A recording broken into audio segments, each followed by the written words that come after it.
video. This is a late upload video, but I still wanted to share it with you. I visit Baguio almost every month and I will never get tired of this place.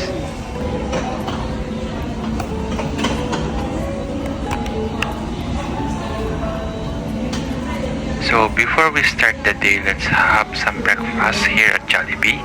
So I ordered spaghetti and the usual burger steak, and yeah.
My Baguio trip will not be completed without thrifting.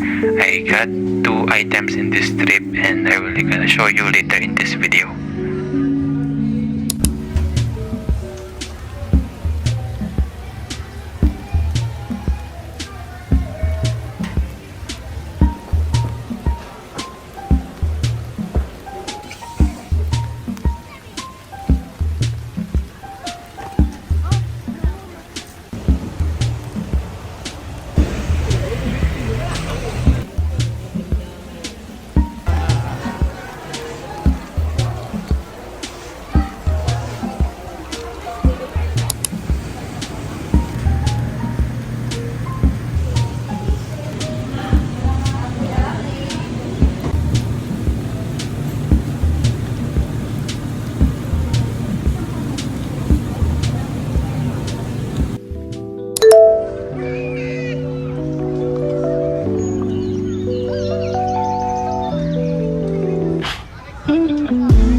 So I'm just walking around Burnham Park and it's kind of amazing how peaceful it feels to be here alone.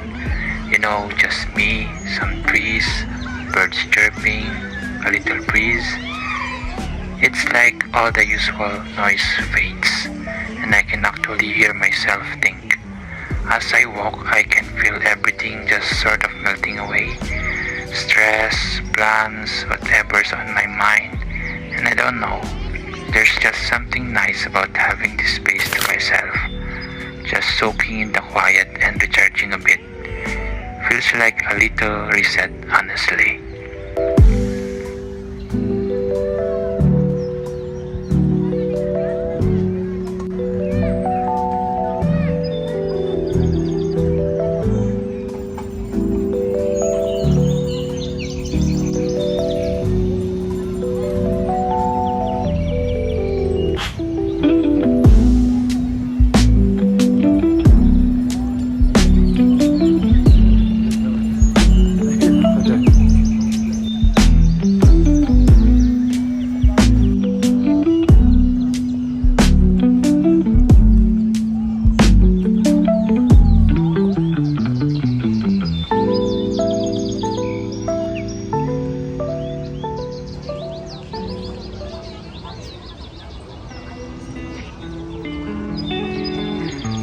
here, alone in the park, feels almost like pressing pause on everything.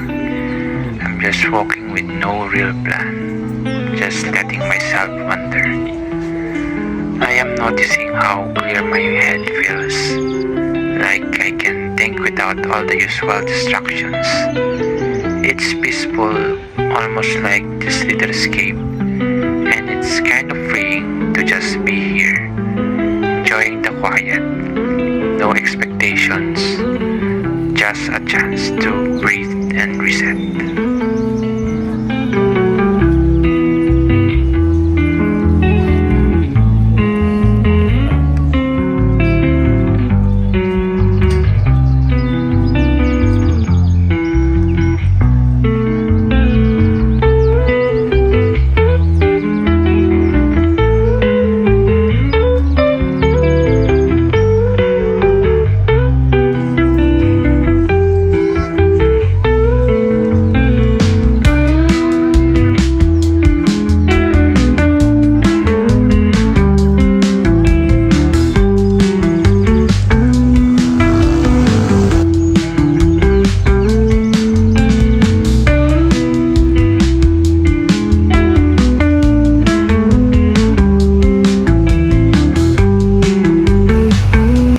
So we're headed to the mall to watch the sunset.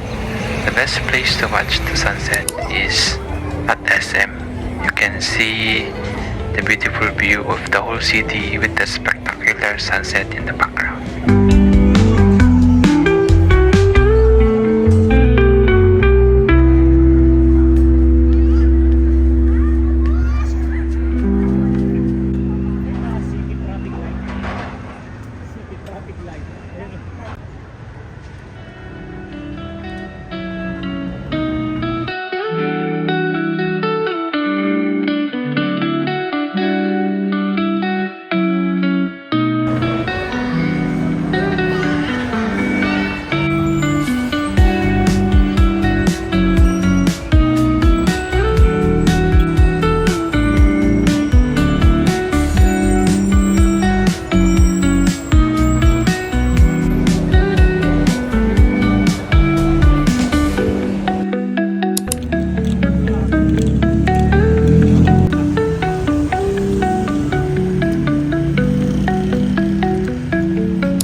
It's my first time exploring this part of Akjan because I refuse to pay that entrance fee, but probably because I want to explore more, so I give it a shot. It was a beautiful part of Akjan because there were few people when I went there, and also I went to this old house in the park.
So here I am, exploring this new place on my own. And honestly, it's kind of the best. No schedule, no set plans, just me wandering wherever looks interesting. There's something about being on my own that makes everything feels like an adventure. And I can just take my time, enjoying it all without anyone rushing me. It's nice to just be here, soaking it all in.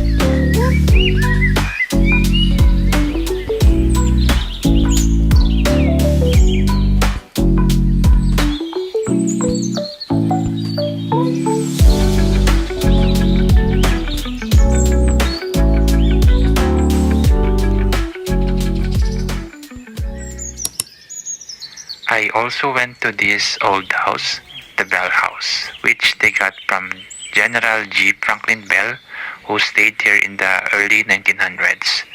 The house design looks like a classic late 1700s American type of house, and I love the interior of this house. The Bell House of today is a museum of American colonial architecture and lifestyle.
Standing here alone in the middle of this greenery, it's almost like nature is wrapping me up in its own little world.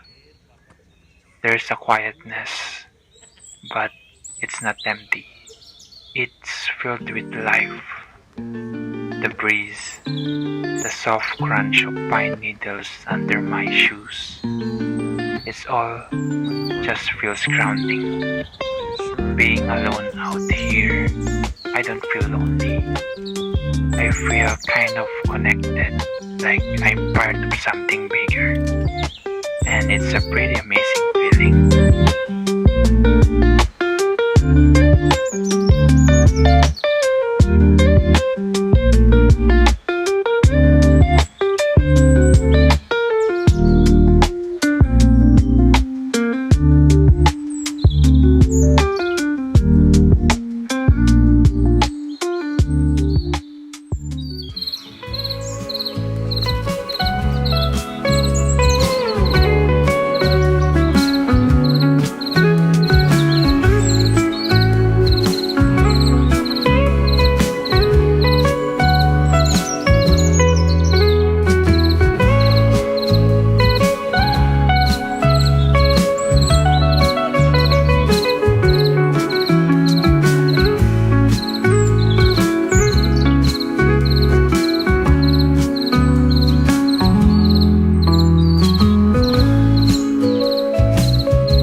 You're chilling. Paano kung may huli?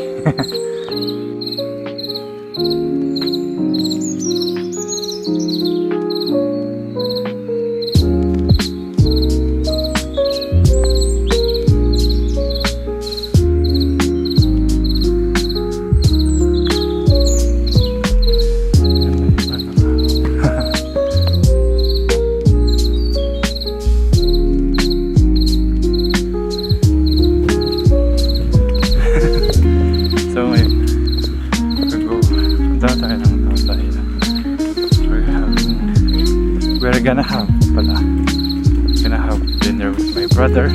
So yeah.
Oh,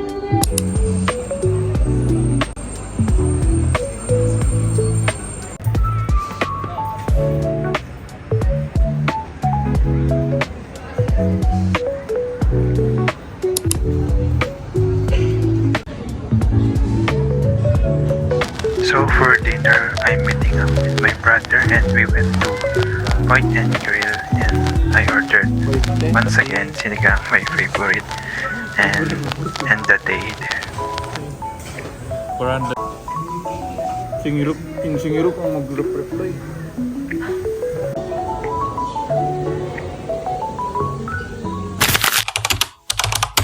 Hey guys, so yesterday I went thrift shopping, and today tonight pala dahil gabi na ngayon, I will be showing you guys yung mga nakuha ko. Bali dalawang items lang naman yung nakuha ko. Hindi ko talaga balak na bibili, gusto ko lang pumunta doon para at least kung may makita, tapos yung mura din kunin ko. Dahil simula kasi nung lipat na ako sa Ilocos, hindi na ako mas palabas ngayon dahil hindi compared na hindi nung nasa Muñoz ako, every week talaga lalabas ako dahil wala kasi magawa sa Muñoz din dati, sa boarding, sa apartment namin doon. Pero ngayon, malayo din kasi yung bahay namin sa town, kaya tas walang masakyan masyado. Kung hindi itong sa Muñoz pa ako is naglalakad na ako papunta, kaya yan. So ngayon, dalawa lang naman nakuha ko. Kinuha ko because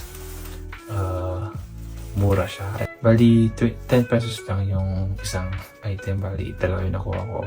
So, 20 pesos lang yung dalawa. So, I got 2 jackets. I know na mainit na ngayon, pero wala kasi. 10 pesos lang kasi, kaya kinuha ko na lang. Nag-10 pesos kasi, kaya gano'n. First na nakuha ko is ito. This dark blue long jacket. Long jacket na lang. Simple lang naman siya. Yung dark blue lang. Then, yung zipper niya is silver. As you know naman is nag-work na ako punta ng work. Kaya kailangan mag-jacket para kahit mainit, at least protection from the sun and also from the dirt. Right? So, tapos manipis lang naman yung tela niya. Hopefully, parang not leather, nylon material. Kaya hopefully hindi yung mainit. So, it's from the brand Edge by IRG, inspired by you. XL, size XL, made in Ethiopia. So this is 10 pesos and I'm happy for this. Hopefully magamit natin. And the last one is ito. I got this because of the color. Parang teal pa yung hindi ko alam yung colors ko, pero maganda kasi yung color niya, kaya kinuha ko. And also my hoodie, para at least pag sa travel kasi mas maganda yung my hoodie, para ayaw ko kasi pag sa mga bus kasi siyempre nasa taas yung aircon niya, kasi ayaw ko, nakihilo ako pag direct sa ulo ko yung air. So perfect na pang travel, and also maganda yung kulay niya. I also got this for 10 pesos. Same store din doon sa may... Mostly na pinag-uukahan ko dito is doon sa may hilltop. Maraming pukuha doon, and very affordable din doon. So, I'm very happy for this purchase. And also, it's from the brand Seronia. Special present for you. This is made in China. Pero for the color lang naman, kasi ganda din yung fit niya sa akin. Tinry ko doon. And yeah. So that's the haul for today. I will continue the video na lang tomorrow, and hopefully you enjoy this video. So yeah.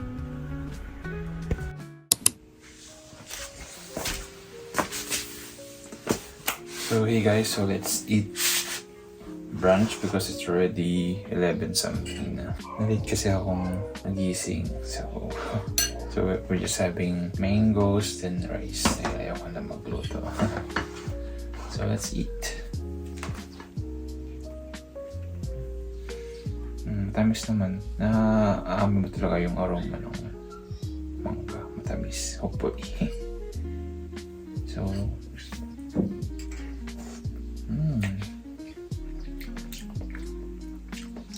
bali pag mangga tas lang, rice lang, salt na ako.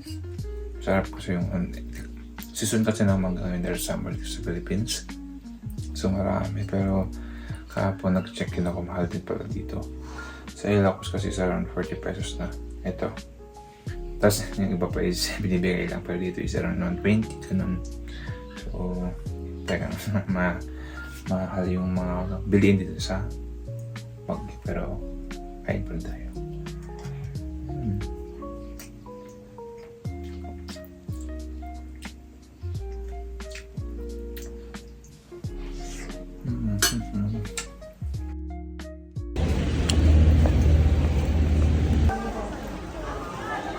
So for today's agenda, we're going to SLU to apply for alumni ID. For those who don't know, I graduated from St. Louis University years ago. So, ngayon ko lang na isipan na mag-apply ng ID. So, let's go.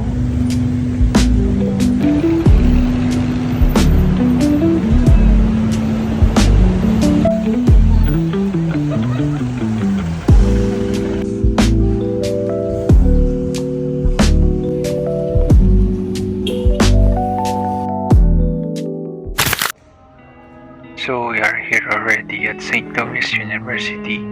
Actually, this wasn't my campus back when I was studying here at SLU because our campus is in May Heights campus, but it's nice to be back.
So thank you so much for watching. Hopefully you enjoyed this video, and I'll see you in my next one. Bye.